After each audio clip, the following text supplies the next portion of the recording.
In Canto 3, we come to some of the standard settings and images that we would expect in any good account of the underworld. The looming gates of hell, the river Acheron, which you may know under the more Roman name of Styx, and the ferry boat across that river, captained by the terrifying Charon. Many of these images that we begin to encounter here are set pieces that Dante inherited from classical Greco-Roman mythology, especially as they were recorded in the writings of his trusty guide, Virgil. Now, so far in the Divine Comedy, we've been given symbols that were either pure archetypes, like the dark wood, or socially significant, like the leopard and the greyhound, or personal for Dante, like the first mention of the mysterious Beatrice. But here in Canto 3, we get to see Dante take over important images from the great Greco-Roman classical tradition. These are inherited images over which he has complete mastery, so that he partially transmits them to us, and partially transforms them for us.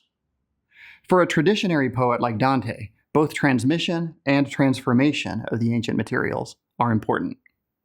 The more you care about the descent into the underworld in Homer's Odyssey and Virgil's Aeneid, the more you'll care about it as its elements are transmitted to us in Dante's book. But on that foundation, we can also pay some attention to the way Dante transforms these hellish set pieces. The most obvious way Dante transforms what he transmits is, of course, that he Christianizes it. He puts the pagan imagery to work within a Christian vision of reality. Now, I know that to say Christianize to a 21st century audience is risky, because it might sound like what Dante's up to is just slapping a Jesus bumper sticker on a secular car, or turning a love song into a praise song by changing the words baby, baby, baby to Jesus, Jesus, Jesus. But that is not what it means for Dante to take up pagan imagery in his Christian epic. Instead, Dante Christianizes his pagan materials by setting them within a larger, more comprehensive context of thought. Anybody who's binged on Greco-Roman mythology knows that all the pieces from all the different eras of myth don't quite fit together into a complete overall system. Dante is in the business of establishing so comprehensive a synthesis of all truth that he is able to put everything where it belongs in relation to the ultimate truth. No polytheist could do this. They didn't even really try. That's kind of the point of pagan polytheism. So for all the complexity and all the surprises, Dante brings Christian order to these pagan mythological elements. He retells as many of the old stories as he can possibly fit in, but he approaches them with better understanding and greater context. He shines a new light on as many settings as he can, like the underworld itself, and as many characters as he can, like Charon, and that light is the light of Christian theology. The two major examples of this in Inferno, Canto 3, are the gates of hell and the ferryman Charon. First, the gates of hell.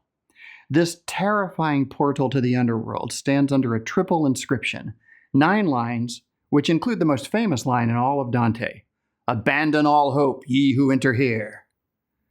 The inscription is written in the first person, "Through me the way into the city of woe," as one translation has it.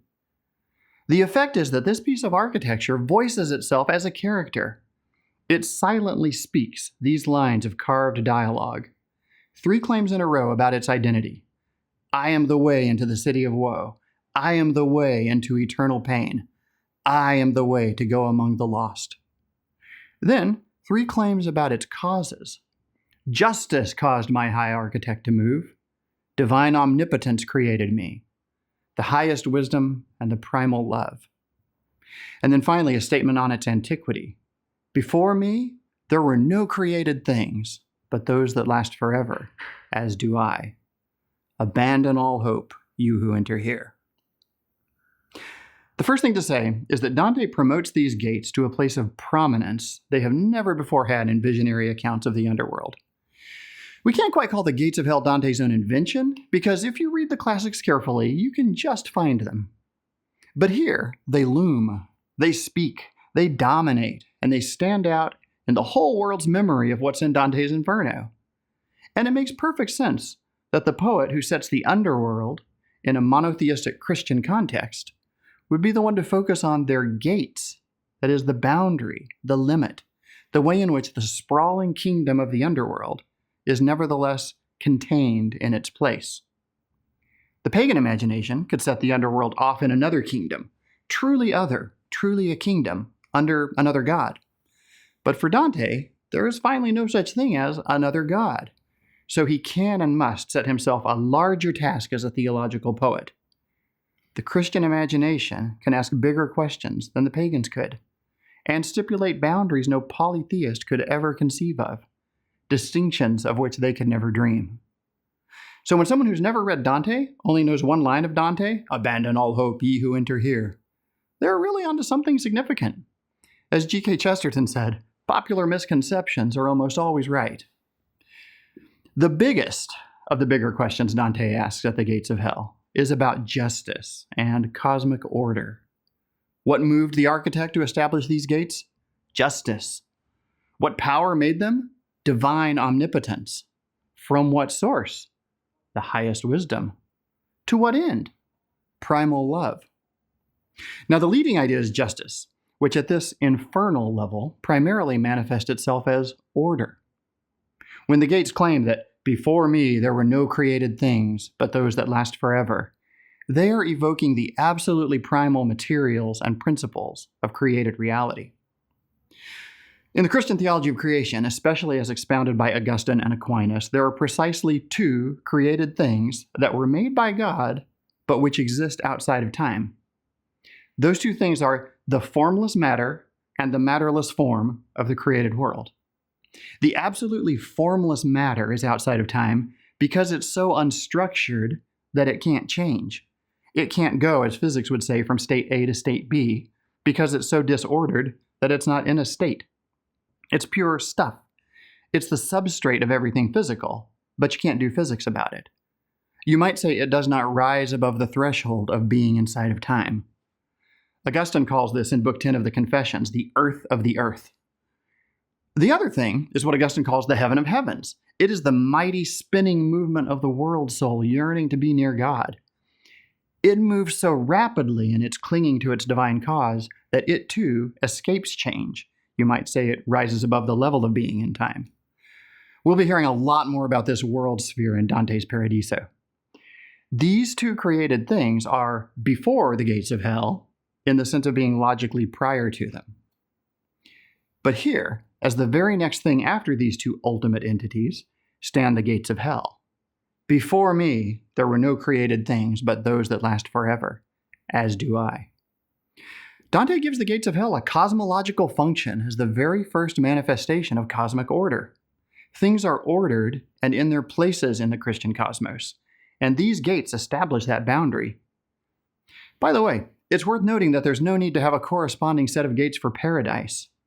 There are some doors and boundaries throughout purgatory, but Dante will not be showing us a similarly imposing speaking set of the gates of heaven. They're not necessary.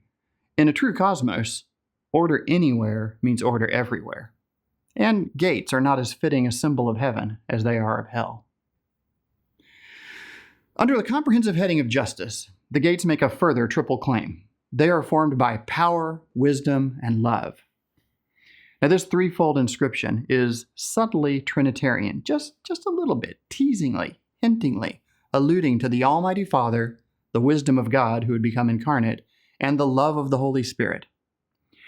Not much more can be said about that at this point. In the Inferno, we never hear very directly about Jesus or even Mary. The Trinity, likewise, remains as a name not yet spoken, but only shadowed forth in these lower, shadowy regions. Now, what about Charon the ferryman? Here, Dante's pagan poetic predecessors have given him a lot more detail to work with, and he faithfully transmits this powerful mythological character. But even here, the light of greater understanding shines on the ancient pagan symbolism. In Virgil's Aeneid, the only way to convince Charon to take a living passenger across the river was to bring along the offering of the golden bough. Here in Dante, Charon is persuaded not by a charm, but by the invocation of divine authority. Ultimately, the Almighty God in the highest heaven stands behind the summoning of Dante to this strange journey. As Virgil tells Charon, "This has been willed where what is willed must be." Charon yields to the argument. Pagan myth yields to Christian instruction. Our author Dante transforms all this pagan material by bringing Christian teaching to it. But starting here in Canto 3, we see his technique as a teacher. Dante the poet knows everything and is always speaking. His voice is behind every voice you hear. Dante the character, or the pilgrim as we say, understands very little at first, especially down here in the underworld, and is constantly asking questions which the other characters answer for him to the best of their ability. Dante the poet is the ideal teacher. Dante the pilgrim is the ideal student. Together, they dramatically catechize us as readers, making our way through the puzzling darkness of the Inferno.